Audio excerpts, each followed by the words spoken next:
Howdy, I'm Nate, and today we'll be building this heavy-duty sawhorse out of 2x4s. While I do not have an immediate need for a sawhorse, I saw this as a great project to hone my skills with minimal tools and supplies. The tools needed can be as simple as a handsaw, a tape measure, and an electric screwdriver. The materials needed to make one sawhorse are 4 2x4s and 2.5-inch deck screws. Like many of my projects, this one began at the home store, where I judiciously sorted through the stack of 2x4 lumber for the best pieces. To cross-cut the 2x4s, I used my radial arm saw with a stop block to make sure my cuts were easily repeated.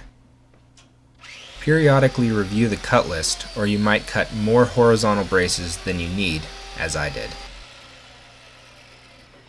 Unplugging from the power tools, I used my $12 miter back saw to cut one of the legs to length to practice my hand cutting. Let's review the cut list. We will need 2 top rails at 48 inches, 2 vertical braces at 15.5 inches, 4 legs at 26 inches, 2 horizontal braces at 11.25 inches, and 1 bottom brace at 48 inches. It's now time for me to miter the legs and the horizontal braces with a 17-degree bevel. Cut the ends of the horizontal braces with opposing angles. Cut the ends of the legs with similar angles. Don't make the mistake and cut the bevel across the face. I did this using the miter gauge on my table saw by setting the angle to 73 degrees. The blade on my table saw does not sit up the required 3.5 inches to cut through a 2x4 set on its side. So after making a through cut with the miter gauge on one side of the blade, I then switched it to the other side to finish the cut.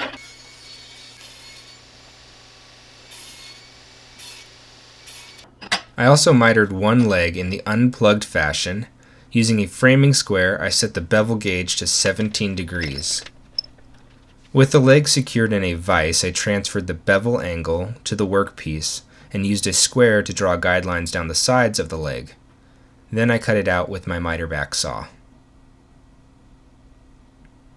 To start the assembly, we will join the top rails to the vertical braces.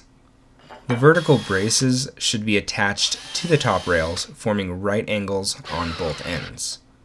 I pre-drilled and counterbored all screw holes to set the screws below the surface. Next, you will center and attach the horizontal braces to the vertical braces. If you do not center the horizontal braces, there will be a wobble in your sawhorse. With the horizontal brace attached, position the leg so that the bevel butts up to the top rail and rests on the horizontal brace. Attach it to the horizontal brace first, and then attach it to the vertical brace. This is a good time for me to tell you about my sponsor, me! Last but not least, attach the bottom brace to the horizontal braces. Whenever making any four-legged object, you get a little anxious towards the end to find out if it has a wobble. So here we go, moment of truth. No wobble! That's the result of careful measurements and accurately lining the pieces up. To give you an idea of what this sawhorse might cost for you, I paid $3.33 for a single 2x4. I had 4 of those, and I paid $6.50 for a pound of deck screws. Now, if you want to make 2 sawhorses, that pound of deck screws will work for both sawhorses, so you'll only need to double the amount of wood needed. A heavy-duty sawhorse like this can also be used as a scaffold. Here I am using it to paint in high places. Do yourself a favor and make 2 sawhorses, because double stacking park benches does not make a sufficiently safe second sawhorse. And that pretty much wraps up this video. I hope you found it helpful. If you did and you'd like to let me know, you can leave a comment, click that like button, and subscribe to my channel.